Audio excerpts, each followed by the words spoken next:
رسول کریم صلی اللہ علیہ وآلہ وسلم نے ارشاد فرمایا، اللہ تعالیٰ نے اس آدمی کے عذر کے سلسلے میں حجت تمام کر دی جس کی موت کو مؤخر کیا یہاں تک کہ وہ 60 سال کی عمر کو پہنچ گیا۔ رسول اللہ صلی اللہ علیہ وآلہ وسلم نے ارشاد فرمایا،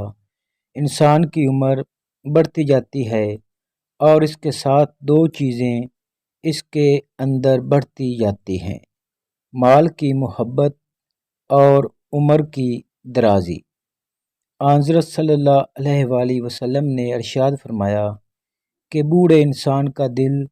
دو چیزوں کے بارے میں ہمیشہ جوان رہتا ہے، دنیا کی محبت اور زندگی کی لمبی امید۔